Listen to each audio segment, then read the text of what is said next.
అన్నదాత అన్నదాత మీ అన్నదాత చెమటోడ్చి ఆహారాన్నందించే రైతన్నా అనునిత్యం నీ కండదండగా నిలిచే నేస్తం ఎవరన్నా అన్నదాత అన్నదాత మీ అన్నదాత.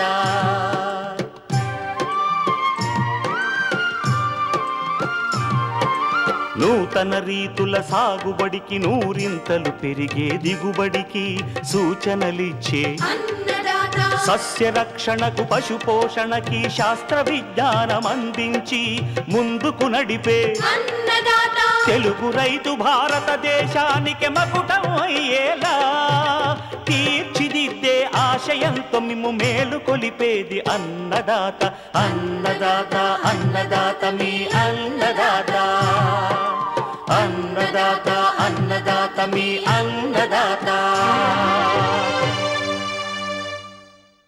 అన్నదాత ప్రేక్షకులకు నమస్కారం. ఈనాటి ముఖ్యాంశాలు: పుచ్చ సాగులో అధిక దిగుబడికి మేలైన యాజమాన్య పద్ధతులు, వేసవిలో గోరు చిక్కుడు సాగు మెలకువలు, పశువులకు టోటల్ మిక్స్డ్ రేషన్ సంపూర్ణ సమీకృత ఆహారం తయారీ, తగ్గిన చెరకు సాగు విస్తీర్ణం, రైతులను సాగు వైపు ప్రోత్సహించే దిశగా ఉయ్యూరు చక్కెర కర్మాగారం చర్యలు.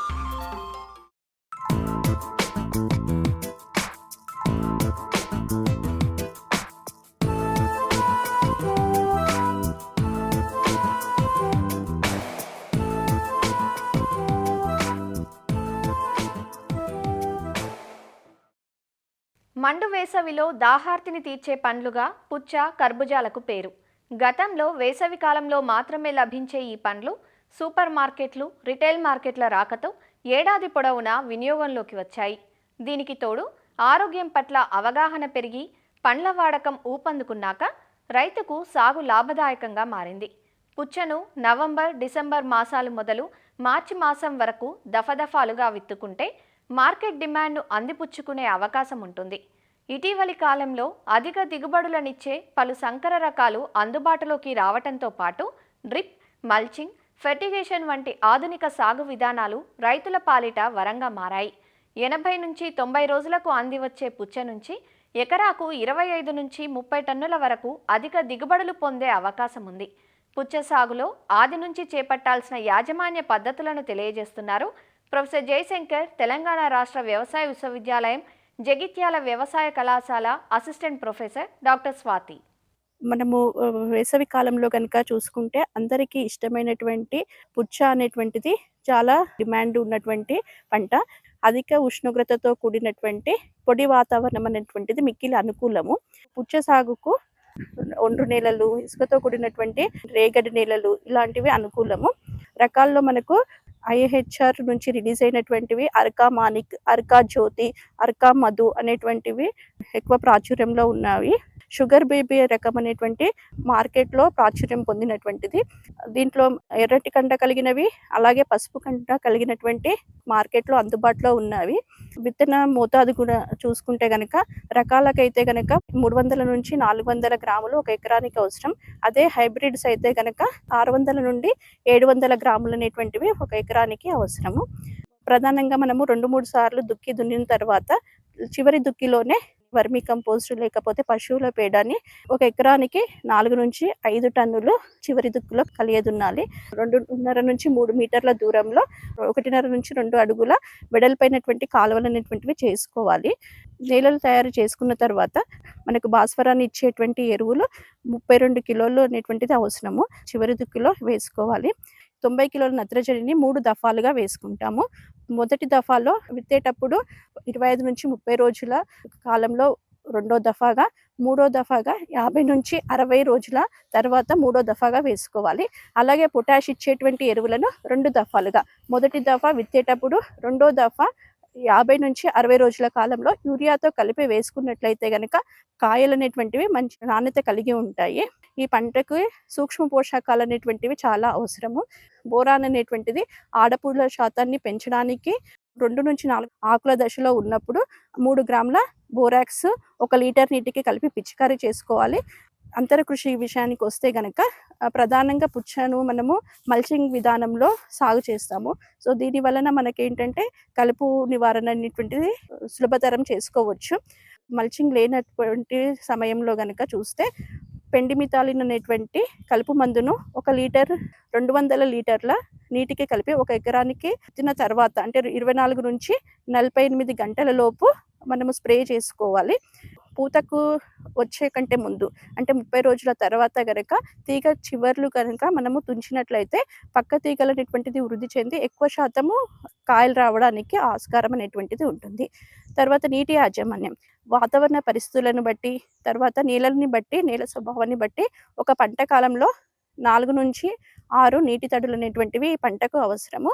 వీటిలో ముఖ్యంగా గమనించాల్సింది ఏంటంటే రైతులు ఎక్కువ మంది కాయ పక్వానికి వచ్చే సమయంలో ఒక వారం రోజుల ముందు మనము కాయ తెంపుతున్న టైంలో గనక నీళ్ళ తడులు ఇస్తే కాయలు పగిలి నాణ్యత అనేటువంటిది దెబ్బతింటుంది. దీని వలన కాయ నిల్వ శాతం తగ్గుతుంది.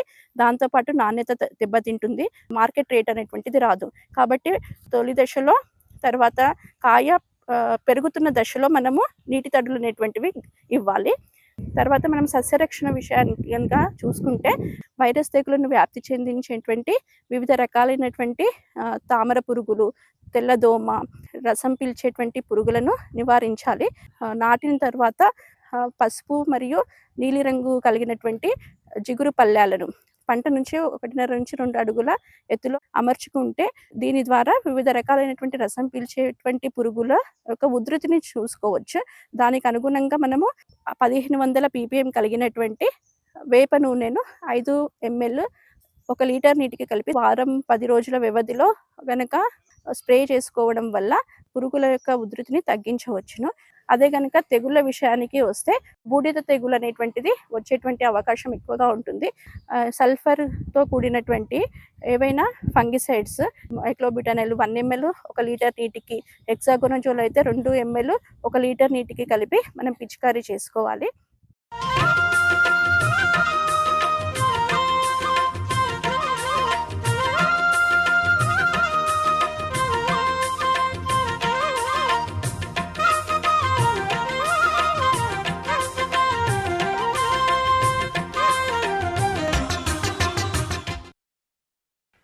పశుపోషణ అవసరాల కోసం ప్రతిరోజు పచ్చి మేతలు, ఎండు మేతలు, దాణాలను అందిస్తూ ఉంటారు.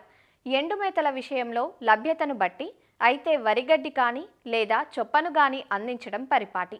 అయితే ఈ మూడు కాకుండా ఈ మధ్య టీఎంఆర్ అని మార్కెట్లో అందుబాటులోకి వచ్చింది. దీన్నే టోటల్ మిక్స్డ్ రేషన్ అంటుంటారు. ఈ టీఎంఆర్ను అధిక వ్యయం పెట్టి కొనుగోలు చేసి రైతులు తాము అందించే మేతలతో పాటుగా అందిస్తున్నారు.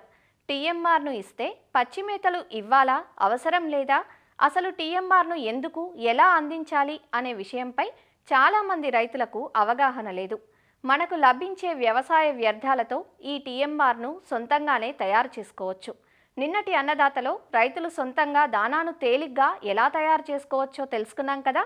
మరి సంపూర్ణ సమీకృత ఆహారం ఎలా తయారు చేసుకోవాలో ఇవాల్టి అన్నదాతలో రాజేంద్రనగర్లోని పివి నరసింహారావు వెటర్నరీ విశ్వవిద్యాలయం పశు వైద్య కళాశాల పశుపోషణ విభాగం associate professor doctor A Sudheer Babu నుంచి తెలుసుకుందాం. సంపూర్ణ సమీకృత ఆహారము, దాన్ని ఏమంటారంటే టోటల్ మిక్స్డ్ రేషన్ అంటారు. ఇది ఎప్పుడు అవసరం పడుతుందంటే మనకి ఇప్పుడు సాంద్ర పద్ధతిలో అంటే ఒకే చోట 100 పశువులు 200 పశువులు పెట్టుకుని ఉంటాము. పశువులని బయట పంపించి వాటికి మేతని అవి తిరిగి వచ్చి కొట్టంగా వచ్చే విధంగా లేనప్పుడు టీఎంఆర్ని మనము ప్రిఫర్ చేయొచ్చు. పశువు యొక్క బరువును బట్టి అంటే 2.5% ఆఫ్ ద బాడీ వెయిట్ అంటారు. అంటే ప్రతి పశువుకి డ్రై మ్యాటర్ బేసిస్ మీద 400 కేజీల పశువుకి 12 కేజీల టీఎంఆర్ వరకు అవసరం పడుతుంది పూటకి. అట్లా 3 పూటలు ఇవ్వాలి. ఈ వ్యవసాయ వ్యర్థ పదార్థాలని మనము చాకచక్యంగా అంటే వాటిని ఏమంటే వేస్టేజ్ కాకుండా ఇంక్లూడ్ చేసుకోవచ్చు అనమాట. ఇప్పుడు సపోజ్ చొప్ప ఉంది, లేకపోతే వరిగడ్డి ఉంది, లేదంటే ఇప్పుడు మనకి స్టోవర్ అంటారు, మక్కలు తీసిన తర్వాత ఉన్న వేస్టేజ్ ఉంటుంది. ఇవన్నీ కూడా మనం ఏంటంటే మనకి రేషియోస్ ఉంటాయి. ఈ వ్యర్థ పదార్థాలను ఇంక్లూడ్ చేసే రేషియోస్ ఒక 40% దానా పెట్టుకుంటూ ఇంకొక 60% ఈ వ్యర్థ పదార్థాలను ఇంక్లూడ్ చేసుకుంటే అది టోటల్ మిక్స్ రేషన్ కింద మనము యానిమల్కి ఒక పూటకి ఇచ్చేయచ్చు. ఇంకా దీంతో పాటు ఎక్స్ట్రాగా మనము ఇంకొక ఎండుగడ్డి కానీ పచ్చిగడ్డి కానీ ఇవ్వాల్సిన అవసరం పడదు. సో 60% వ్యర్థ పదార్థాలు, తర్వాత 40% దానా. ఈ రెండు కాంపోనెంట్స్ కలుపుకొని మనం టోటల్ మిక్సరేషన్గా చేసుకుని పశువుకి ఒక పూటకి 12 నుంచి 14 కేజీల వరకు ఇచ్చుకుంటే ఇంకా ఒక మంచినీళ్ళు తప్ప ఇంకేది ఇవ్వాల్సిన అవసరం లేదు. దీంట్లో ఉపయోగాలు ఏంటంటే వ్యర్థ పదార్థాలని అదే పనిగా మనం ఇచ్చుంటే పశువుకి ఏం చేస్తుందంటే పశువు వదిలివేయడము లేకపోతే తీసుకోకపోవడము తినకపోవడం చేస్తుంది. కానీ ఈ వ్యర్థ పదార్థాలని ఫస్ట్ మనము వ్యవసాయ భూమి నుంచి కలెక్ట్ చేసుకుని తర్వాత వాటిని చిన్న చిన్న ముక్కలు కత్తిరించుకుని ఆ తర్వాత ఆ చిన్న ముక్కల్ని మనము దానాతో కలుపుకొని అంటే రేషియోస్ ఉంటాయి. ఒకవేళ పశువు ప్రొడక్షన్ అంత లేదు అనుకున్నప్పుడు లేదా పశువు 4 లీటర్ కన్నా ఎక్కువ ఇవ్వట్లేదు పాలు అనుకున్నప్పుడు 70% వ్యర్థ పదార్థాలని 30% దానాన్ని కలుపుకోవచ్చు. అదే పశువు బాగా పాలిస్తుంది అంటే లేదంటే 6 నుంచి లేదా 10 అదే 9 లీటర్ల కన్నా ఎక్కువ పాలిస్తే కనుక మనము 50% వ్యర్థ పదార్థాలని తర్వాత 50% దానాన్ని కలుపుకొని మనము పశువుకి ఇవ్వాలి. సో ఈ విధంగా ఏమవుతుందంటే వ్యవసాయ వ్యర్థ పదార్థాలని మనకు వేస్టేజ్ లేకుండా పడవేయకుండా మనము ఈజీగా ఈ కలుపుకొని ఇంకోటి ఏంటంటే ఈ వ్యర్థ పదార్థాలని ఎప్పుడైతే మనం టీఎంఆర్గా మార్చుకుంటామో దీన్ని స్టోర్ చేసుకోవచ్చు. తర్వాత ఎప్పుడైతే మనకి అవసరం ఉంటుందో అప్పుడే వాడుకోవచ్చు.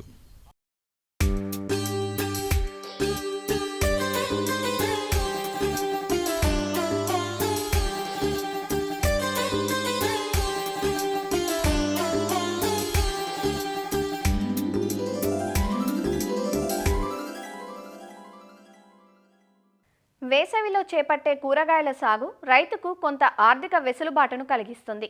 స్వల్పకాలంలో అందివచ్చే కూరగాయల్లో గోరుచిక్కుడు ఒకటి. ఈ పంటను జనవరి నుంచి ఫిబ్రవరి చివరి వరకు విత్తుకునే అవకాశం ఉంది.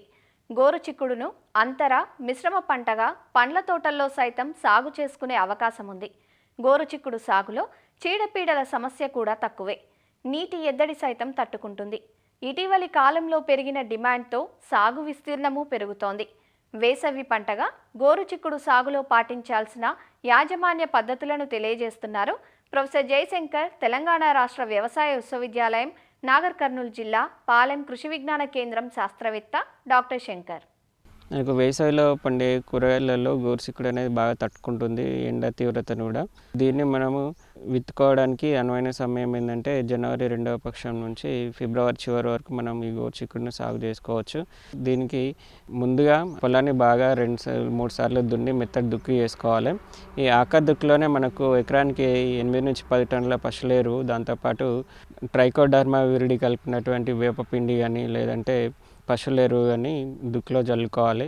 ఒక 100 కిలోల పశువుల ఎరువు, 10 కిలోల వేపపిండి మరియు ట్రైకోడర్మా విరిడి కలిపి మాగబెట్టి ఒక 10-15 రోజులు మాగబెట్టిన తర్వాత ట్రైకోడర్మా విరిడి బాగా వృద్ధి చెందుతుంది. దీన్ని మనం విత్తనాలు వేసుకునే ముందు ఆఖరి దుక్కిలో 1 ఎకరం పొలంలో మొత్తం జల్లేసుకోవాలి. సో రకాలకు వచ్చినట్లయితే పూసన్ బహార్, సదాబహార్ అనే రకాలు సాగు చేస్తారు.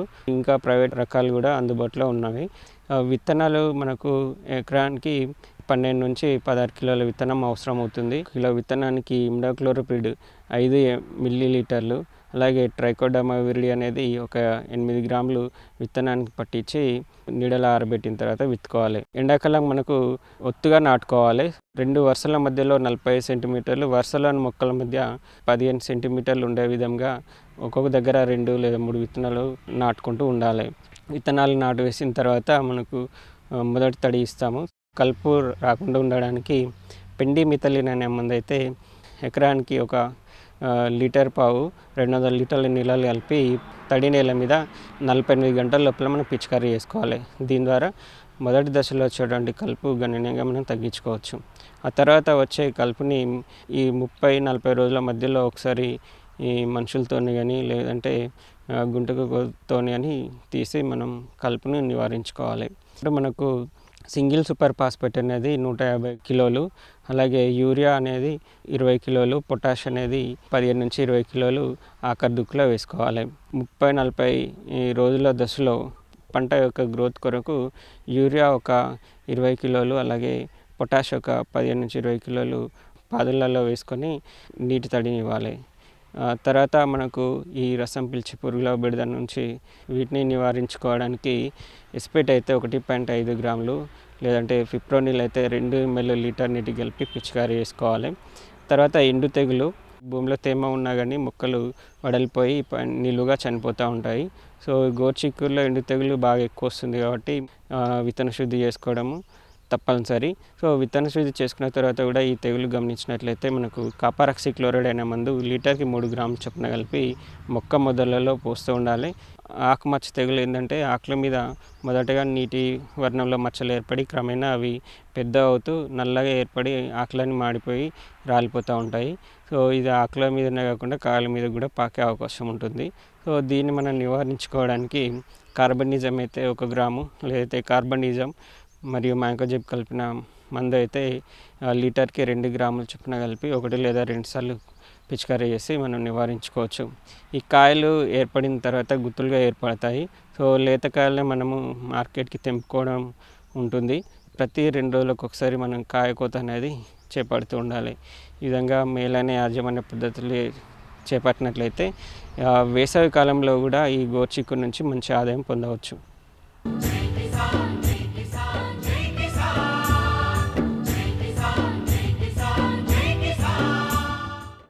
వాణిజ్య పంటగా రైతుల ఆదరణ పొందిన చెరకు సాగు గత కొన్నేళ్లుగా ప్రాభవం కోల్పోతోంది. సాగు గిట్టుబాటు కాకపోవడం, కూలీల సమస్య, కర్మాగారాల నుంచి సరైన ప్రోత్సాహం దక్కకపోవడం వంటివి సాగు విస్తీర్ణం తగ్గడానికి ప్రధాన కారణాలుగా ఉన్నాయి. అయితే చెరకు సాగుకు పునర్వైభవం తీసుకువచ్చే దిశగా ఉయ్యూరులోని కేసీపీ యాజమాన్యం ప్రణాళికలతో ముందుకు వెళ్తోంది. రైతులకు ప్రోత్సాహకాలు ఇవ్వడమే కాకుండా సాగులో యాంత్రీకరణను పెంచేందుకు చర్యలు చేపడుతున్నామని వీరు చెబుతున్నారు. కృష్ణా జిల్లాలో చెరకు సాగు విస్తీర్ణం పెంపుకు సంబంధించి ఉయ్యూరు కేసీపీ చక్కెర కర్మాగారం అధికారి రవీంద్రనాథ్ చౌదరితో మా ప్రతినిధి శ్రీనివాస్ ముఖాముఖి ఇప్పుడు చూద్దాం. కృష్ణా జిల్లాలో ఒకప్పుడు చెరుకు బాగా సాగయ్యేది. రైతులు వరి అలాగే మినుము పంటలతో పాటు చెరుకును కూడా అత్యధిక సంఖ్యలో సాగు చేసేవాళ్ళు. అయితే కూలీల కొరత, ధరల పెరుగుదల కారణంగా ఈ చెరుకు రైతును సాగు చేసేందుకు రైతులు పెద్దగా ఆసక్తి చూపడం లేదు. దీంతో కృష్ణా జిల్లాలో ఉన్న చెరుకు పరిశ్రమలు దాదాపు మనుగడ ప్రసాదకమైందని చెప్పుకోవచ్చు. అసలు ఎందుకు రైతులు ఈ చెరుకు సాగుకు వెనకడుగు వేస్తున్నారు, అలాగే ఈ చెరుకు పరిశ్రమ యాజమాన్యం చెరుకు రైతులను ప్రోత్సహించేందుకు ఎటువంటి చర్యలు చేపడుతున్నారు అన్న అంశాలను వివరించేందుకు ఉయ్యూరు కేసీపీ చెరుకు చక్కెర కర్మాగారం అధికారి రవీంద్రనాథ్ చౌదరి ఉన్నారు. ఆయనతో మాట్లాడదాం. సార్ చెప్పండి, ప్రధానంగా కృష్ణా జిల్లాలో గతంలో పోల్చుకుంటే ప్రస్తుతం చెరుకు సాగు అనేది బాగా తగ్గిపోయింది. ఎందుకని? రకరకాల కారణాలు ఉన్నాయండి. నరుకుడు తోలుడు ఖర్చులు పెరిగిపోవడం వలన రైతులు కూడా కొంచెం వెనకంజ వేయడం జరుగుతుంది. దాని తగ్గట్టు మన కేసీపీ యాజమాన్యం చెరుకులో నరుకు కూలీల సమస్యని దృష్టిలో ఉంచుకుని యాంత్రీకరణకు దిశగా తమిళనాడు నుంచి ఒక 7 మిషన్లు హార్వెస్టర్స్ తీసుకొచ్చాం. కేసీపీ ఫ్యాక్టరీ తరఫు నుంచి 2 సొంత మిషన్లు ఉన్నాయి. దాదాపు మనం టోటల్ ఓవరాల్గా 1500 ఎకరాల్లో మిషన్కి అనుగుణంగా 56 అంగుళాలు అంటే 4.5 అడుగులు లేదా 5 అడుగుల దూరంలో చాలు వేసుకుని కనుక మనం వేసుకుంటే కనుక హార్వెస్ట్ కొరతకి అనువుగా ఉంటాం. దాని తగ్గట్టు మేము రైతుల్ని మొబిలైజ్ చేస్తున్నాము. ఎక్కడైనా సరే మన ప్రాంత పరిధిలో 10 ఎకరాలు ఈ యాంత్రీకరణకు అనువుగా దూరపు చాళ్ళు వేస్తే కనుక మేమే హార్వెస్టర్తో నరికి తీసుకెళ్తాము. 660 రూపాయలు ప్లస్ ట్రాన్స్పోర్ట్ అంతా కలిపి 20 కిలోమీటర్ల లోపు 1100 రూపాయల్లో అయిపోతుందండి. దానికి కానీ ఈ సంవత్సరం మేము 3300 రేటు ప్లస్ 400 సబ్సిడీ. యాంత్రీకరణలో వేసినందుకు టన్నుకు అదనంగా 100 రూపాయలు కూడా ఇవ్వడం జరిగింది. అలాగే ఎరువులై కూడా మనం రైతులకి అప్పుగా ఇస్తున్నాము. అలాగే వడ్డీ లేని రుణం 20,000 రూపాయల వరకు మనం ఇస్తున్నాము. చెరుకు వ్యవసాయ ఖర్చుల నిమిత్తం స్వల్ప వడ్డీతో కూడింది అది ఒక 20,000 దాకా ఇస్తున్నాము. నవంబర్ నుంచి ఫిబ్రవరి నెలాఖరు వరకు వేసుకున్న చెరుకు రైతులకి ఎకరానికి 10,000 రూపాయలు సబ్సిడీగా మనం ప్రకటించింది. సార్, ప్రధానంగా ఈ చెరుకులో దిగుబడి అనేది కొంత రైతుల్ని కొంత నిరాశపడుతుంది. ఎందుకంటే ఇప్పుడు ధాన్యం సాగు చేశారనుకోండి, ఎకరానికి వచ్చేసరికి దగ్గర 45 బస్తాలైనా దాని తర్వాత అపరాలు సాగు చేస్తారు. ఈ 2 పంటల్లో చేతికి వస్తే రైతులకి కొంత డబ్బు అనేది కనబడుతుంది. కానీ ఒక్క చెరుకు సాగు చేయడం వల్ల అది కనుక దిగుబడి రాకపోతే రైతులు అప్పుల పాలైపోతున్నామని రైతుల నుంచి ఒక వాదన ఉంది. అయితే ఈ చెరుకు దిగుబడిని పెంచేందుకు ఏమన్నా కొత్త వంగడాలను ఏమన్నా ఇంట్రడ్యూస్ చేశారా? ఏంటి పరిస్థితి? చెరుకు వంగడాలు కొత్తవి వచ్చినాయండి. 223 అనే ఒక రకం, IRM 3, 2003 V46, 107 అని కొత్త రకాలు అన్నీ వచ్చినాయి. రైతు జాగ్రత్త చేసుకుంటే ఒక 60 టన్నుల దాకా దిగుబడి రావడానికి అవకాశం ఉందండి. తర్వాత మన కాసి యాజమాన్య పద్ధతులు కూడా మనం అవలంబించాలి. అవన్నీ అవలంబిస్తే కనుక దిగుబడులు వస్తాయండి. కాకపోతే ఏంటంటే కొన్ని లోపాలు ఉంటాయి. సేద్యం ఏదైనా అదనుకు తగ్గట్టు చేయాలి. మనం చెరుకు వ్యవసాయం గిట్టుబాటు అవుద్ది. దాని తగ్గట్టు మన అదును తగ్గట్టు మనం చేసుకోవాలి. దాని తగ్గట్టు యాంత్రీకరణ కూడా మేము ప్రోత్సహిస్తున్నాం. అవనిగడ్డ కాన్స్టిట్యున్సీలో ఒక చక్కెర కర్మాగారం ఉంది, పెనమలూరు కాన్స్టిట్యున్సీలో ఒక చక్కెర కర్మాగారం ఉంది, గన్నవరం కాన్స్టిట్యున్సీలో ఒక చక్కెర కర్మాగారం ఉంది. వీటి పరిస్థితి ఏంటి సార్? ఎందుకంటే చెరుకు అనేది గణనీయంగా తగ్గిపోయిన నేపథ్యంలో పరిశ్రమల మనుగడ ఎట్లా ఉంది ఇప్పుడు? కృష్ణా జిల్లాలో 3 ఫ్యాక్టరీలు నడిచాయి. కేసీపీ చక్కెర కర్మాగారం ఉయ్యూరు దాదాపు 12 లక్షలు ఆడేది.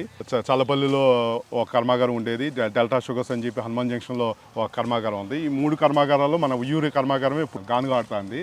మెయిన్ కారణం ఏంటంటే కూలీలు కొరత, లేబర్ ప్రాబ్లం అనేది ప్రతి పంటలోనూ వచ్చింది. దాని తగ్గట్టు ఏంటంటే రైతులు ఎప్పుడైతే లేబర్ రేట్లు అవి పెరిగిపోయినాయో వేరే పంటలకి షిఫ్ట్ అవుతున్నారు. దానికి ఏంటంటే మేము ఏ ఫ్యాక్టరీ ఇవ్వనటువంటి సబ్సిడీలు కూడా మేము ఇస్తూ అన్ని రకాలుగా ప్రోత్సహిస్తున్నాము. ప్లాంటేషన్ వస్తుందండి. రైతులకి మేము సబ్సిడీ ఇస్తున్నాము, రాయితీలు ఇస్తున్నాము, లేకపోతే వాళ్ళని ప్రోత్సహిస్తున్నామని చెప్తున్నారు. కానీ ఎందుకు రైతులు చెరుకును సాగు చేసేందుకు ఆసక్తి చూపడం లేదు? అది ఇంకో ప్రధానమైన సమస్య ఏంటంటే మొత్తం అంతా కౌలు రైతులు ఎక్కువగా ఉన్నారు. ఆ కౌలు రైతులకి కొంతమందికి బ్యాంకు రుణాలు అవి కూడా అందట్లేదు. ఆ బ్యాంకు రుణాల మీద కూడా బ్యాంకుల్లో కూడా మనం చెప్పి అంటే గవర్నమెంట్ ద్వారా ఏమన్నా అవి చేస్తే కనుక బ్యాంకు రుణాలు వస్తే కనుక అవి కూడా కొంచెం రైతుకు వెసులుబాటుగా ఉంటుందండి. బ్యాంకులు దాదాపు రుణాలు ఇవ్వటం మానేస్తాయి. దానికోసం అని చెప్పి మేమే 20,000 రూపాయలు వడ్డీ లేని రుణం, 20,000 రూపాయలు స్వల్ప వడ్డీతో ప్లస్ 10,000 రూపాయలు అంటే ఎకరానికి మొక్క తోటకి ఒక 50,000 రూపాయల వరకు మేమే అప్పిస్తున్నామండి. కాకపోతే బ్యాంక్ కూడా కొంచెం లోన్లు ఇస్తే కనుక కౌలుదారులకి కొంచెం ముందు రావడానికి అవకాశం ఉంది. రైతుల్ని చెరుకు సాగు వైపు మళ్లించేందుకు ఎట్లాంటి చర్యలు తీసుకుంటున్నారు? రైతులను ఏ విధంగా మోటివేట్ చేస్తున్నారు? అట్లాగే చెరుకు సాగు చేయండి మేమున్నాము అన్న భరోసా రైతులకి ఎట్లా కల్పించబోతున్నారు? మనకి రికవరీ యావరేజ్ ఇప్పుడు 8 ఉందండి. అయినా కానీ మా యాజమాన్యం ఎఫ్ఆర్పి 3290 రూపాయలు ప్లస్ 400 రూపాయలు సబ్సిడీ కలుపుకుని 3690 రూపాయలు మనం ఈ రోజున ఇస్తున్నాము. ఎరువులు కూడా 2 బస్తాలు యూరియాను, 2 బస్తాలు కాంప్లెక్స్ ఎరువులు కూడా మనం ఇస్తున్నాము. అలాగే ఒక 10 ఎకరాలు వేసుకుంటే కనుక ఎవరన్నా కోరితే కనుక మన కంపెనీ తరఫున కూడా చెరుకు నరకటానికి చెరుకు నరికి హార్వెస్టింగ్ మూటాని మనం అరేంజ్ చేయడం జరుగుతుంది. అది ఒకటే కాకుండా ఇప్పుడు మనకి మెయిన్ సమస్య ఏంటంటే లేబర్ సమస్య. ఈ లేబర్ సమస్యని మనం అధిగమించడానికి యాంత్రీకరణ కూడా బాగా మేము ప్రోత్సహిస్తున్నామండి. దాని తగ్గ మిషన్స్ మనం కూడా బయట నుంచి అవుట్ సోర్సింగ్ తీసుకుంటున్నాం. కొత్తగా మిషన్ 1,20,00,000 లక్షలు పెట్టి కొత్త మిషన్ కొన్నాం. మనం ఈ సంవత్సరం కొంచెం మోటివేట్ చేస్తున్నాం. చెరుకు టన్నుకు మద్దతు ధర విషయంలో రైతులు ఇంకా పెరిగితే కొంచెం బాగుంటుంది, మాకు కొంత ఆర్థిక వెసులుబాటు వస్తుందంటూ కూడా రైతులు చెప్తున్నారు. మద్దతు ధర విషయంలో ఏమన్నా పెంచే ఆలోచన ఉందా? రైతులకు ఏమన్నా ఆర్థిక వెసులుబాటు ఇచ్చే అవకాశం ఉంటుందా? మద్దతు ధర వచ్చేసరికి ఇది పూర్తిగా కేంద్ర ప్రభుత్వ ఆధీనంలో ఉంటుంది. దీనికి ఎఫ్ఆర్పి అంటారు. ఎఫ్ఆర్పి 9.5 రికవరీ మీద 3290 రూపాయల చొప్పున మన ఫ్యాక్టరీ ఇవ్వమని చెప్పి కేంద్ర ప్రభుత్వం ప్రకటించింది. దాంతో కూడా మన సబ్సిడీలు అన్ని కలుపుకుంటే కనుక మనం 400 రూపాయలు ఇస్తున్నాము. మెయిన్ ఏంటంటే ఈ చక్కెర కొనుగోళ్ళు అమ్మకాలు అన్నీ కూడా గవర్నమెంట్ ఆజమాయిషీలో ఉంది. ఒక చక్కెర బ్యాగ్ తయారవడానికి 47 రూపాయల దాకా పడుతుంది. కానీ చక్కెర రేట్ ఎంత ఉందండి? 38-39 రూపాయలు మించి ఉంటుందా? అది కేంద్ర ప్రభుత్వం కూడా అంటే గవర్నమెంట్లు కూడా దీని మీద దృష్టి సారించాలి. ఎందుకంటే పూర్తిగా వాళ్ళ కంట్రోల్లోనే ఉంది. నెలకి ఇంత రిలీజ్ చేయాలని చెప్పి మొత్తం అంతా కూడా సెంట్రల్ గవర్నమెంట్ ఆదేశాలకు అనుగుణంగానే చక్కెర ఫ్యాక్టరీలు షుగర్ బయటకు అమ్మటం జరుగుతుంది. ఆ రేటు కూడా పెరగాలండి. ఆ రేటు పెరిగినప్పుడు ఇంకా సబ్సిడీలు అవి కూడా ఇవ్వడానికి ఛాన్స్ ఉంది. కానీ దీన్ని మించి మనం చేస్తున్నాం. ఆల్రెడీ 39 రూపాయలు 40 రూపాయలు చక్కెర రేటు ఉన్నా మనం ఆల్రెడీ 47 రూపాయలు చక్కెర బ్యాగ్ బయటకు వచ్చేసరికి కాస్ట్ అవుతున్నా చెరుకు రైతులు ప్రోత్సహించడానికి సబ్సిడీ పెట్టేసి మేనేజ్మెంట్ ప్రోత్సహిస్తానండి. కొన్ని చర్యలు తీసుకుంటే అంటే కౌలు రైతులకి బ్యాంక్ లోన్లు ఇంచుమించుగా ఎవరు ఇవ్వట్లేదండి. అసలు పూర్తిగా వెళ్తే కనుక బ్యాంక్ లోన్లు ఇవ్వట్లేదు. ఆ బ్యాంక్ లోన్లు కూడా మనం కొంచెం చేస్తే కనుక రైతు కొంచెం ముందుకు రావడానికి అవకాశం ఉందండి. మా కంపెనీ తరఫు నుంచి అయితే మట్టుకి 100% మేము రైతుకి ఇబ్బంది లేకుండా సుమారుగా 50,000 రూపాయల దాకా మేము ముందే పెట్టుబడి పెడుతున్నాం. ఒకప్పుడు జిల్లాకే తలమానికంగా నిలిచిన ఈ చెరుకు సాగు అనేది క్రమేపీ కూలీల కొరత కావచ్చు, లేకపోతే ఆర్థిక ఇబ్బందులను కావచ్చు, ఏదేమైనప్పటికీ కూడా కృష్ణా జిల్లాలో చెరుకు సాగు అనేది చాలా వరకు కూడా తగ్గింది. రైతులు ఇతర పంటలను సాగు చేస్తున్నారు తప్ప చెరుకు సాగు చేసేందుకు మాత్రం ముందు రావట్లేదు. అయితే తిరిగి రైతులను చెరుకు సాగు వైపు మళ్లించేలా చక్కెర కర్మాగారాల యాజమాన్యం కూడా చర్యలు చేపట్టింది. దీనికి సంబంధించి కూడా కొత్త వంగడాలను తయారు చేయడంతో పాటు రైతులకు ఆర్థికంగా వెసులుబాటు కల్పించేందుకు కూడా అనేక రాయితీలు, ఎరువులు, అలాగే పురుగు మందులు, కూలీలకు వంటి ఇతర అంశాల్లో కూడా రైతులకు మేలు చేసేందుకు కూడా అటు ప్రభుత్వం అలాగే ఇటు చక్కెర కర్మాగారాల యాజమాన్యం కూడా ముందుకు వచ్చింది. ఈ నేపథ్యంలో కృష్ణా జిల్లాలో ఈ చెరుకు సాగు అనేది గణనీయంగా పెంచేందుకు పరిశ్రమల యాజమాన్యం కూడా చర్యలు చేపట్టింది. కెమెరామెన్ నరేష్తో శ్రీనివాస్, ఈటీవీ న్యూస్, కృష్ణా జిల్లా. మరిన్ని విభిన్న అంశాలతో రేపటి అన్నదాతలో మళ్ళీ కలుసుకుందాం. నమస్కారం. అన్నదాతలు తమ సందేహాలు సమస్యలను 1800 425 టోల్ ఫ్రీ నెంబర్లో ఉదయం 10 గంటల నుంచి 11 గంటల మధ్య పని దినాలలో సంప్రదించగలరు. ఈ కార్యక్రమాన్ని యూట్యూబ్లో www.youtube.com/annadaata ETV లింక్ ద్వారా వీక్షించవచ్చు.